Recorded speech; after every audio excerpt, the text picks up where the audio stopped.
Notes, notes, forsooth, and nothing.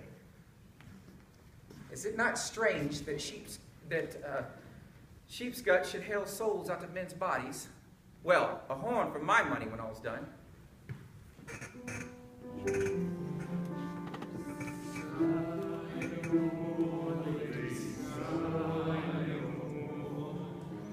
Men were deceivers then, one foot in sea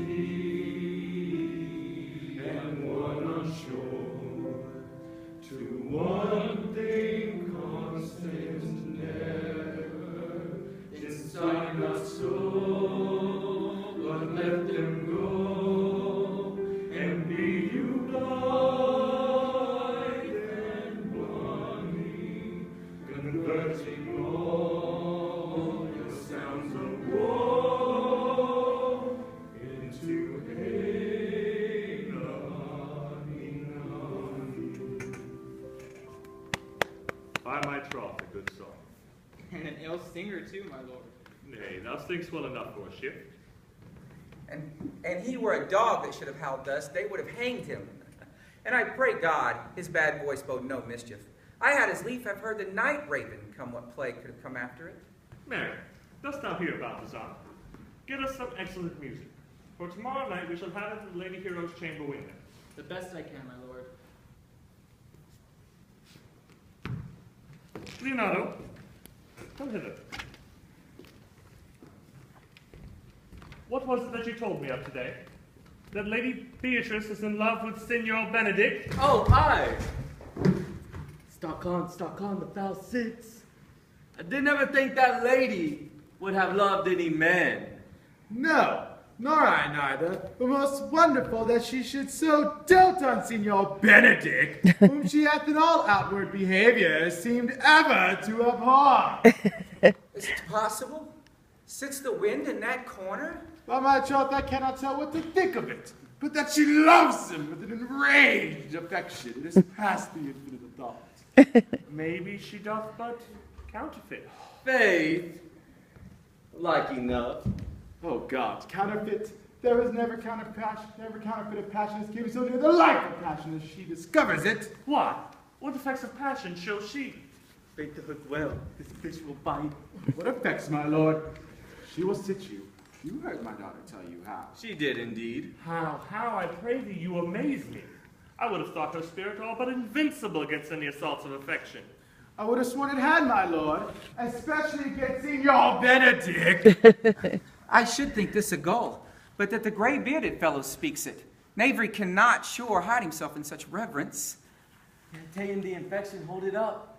Has she made her affection known to Signor Benedict? No, and swear she never will. That's a torment. 'Tis true indeed, so your daughter says.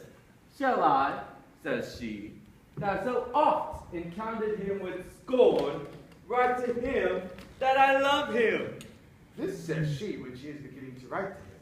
For she'll be up 20 times a night, and there will she sit in her smock until she hath writ a sheet of paper.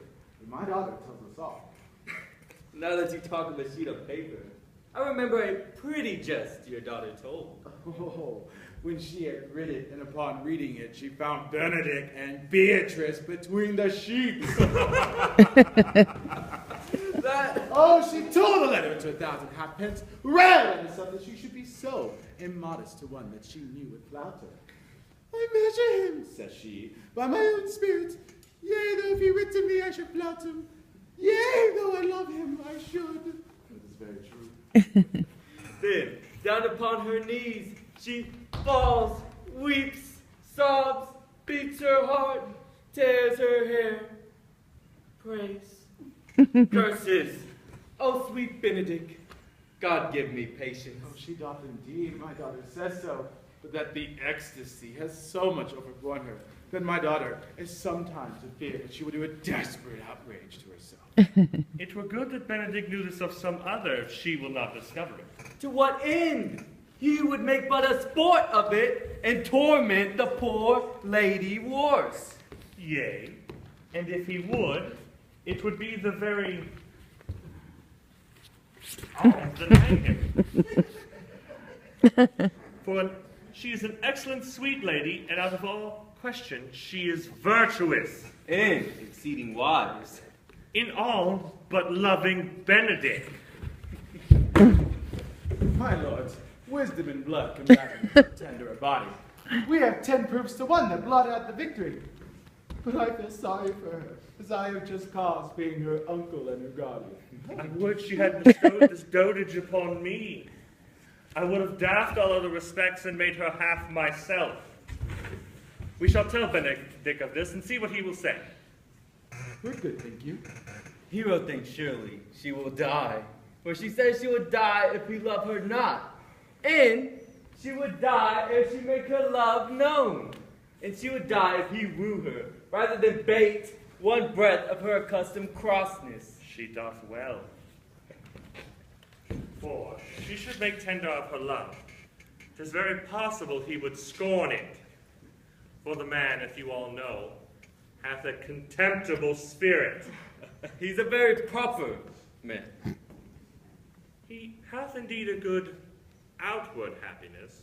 Before God, and in my mind, very wise. He hath some sparks that are like wit.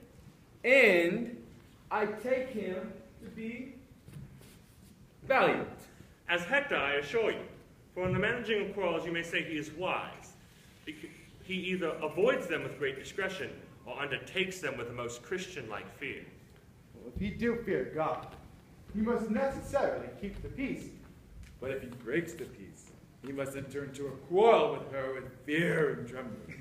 That he will do, for the man doth fear God, though it may not seem in him by some large jests he will make. I am sorry for your niece. We shall tell Benedict of this and see what he will say. Never tell him, my lord. Let her wear it out with good counsel. Nay, that's impossible. She will wear her heart out first. We shall hear more of this later from your daughter. Let it cool the while. I love Benedict dearly, though I wish he would modestly examine himself and see how unworthy he is of so good a lady. My lord, dinner is ready. Will you walk?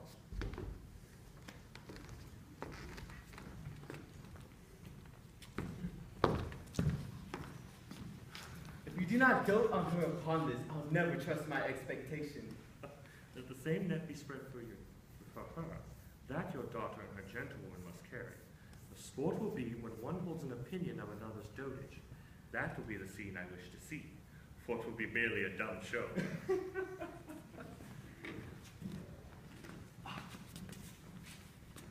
Let us send her in to call him in to dinner.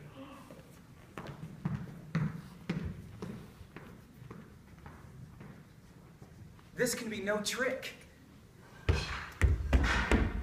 The conference was sadly born. They have the proof of it from Hero.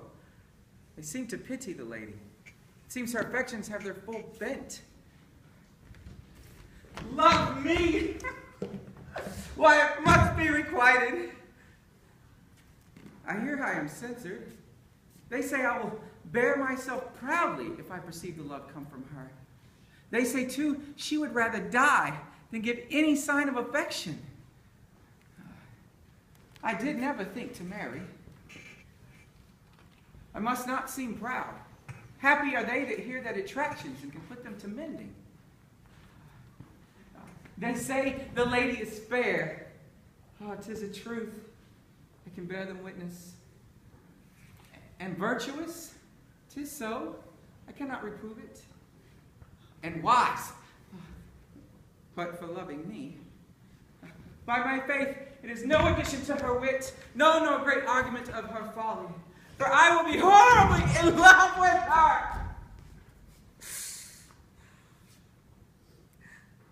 I may chance have some odd quirks and remnants of wit broken on me because I have railed so long against marriage.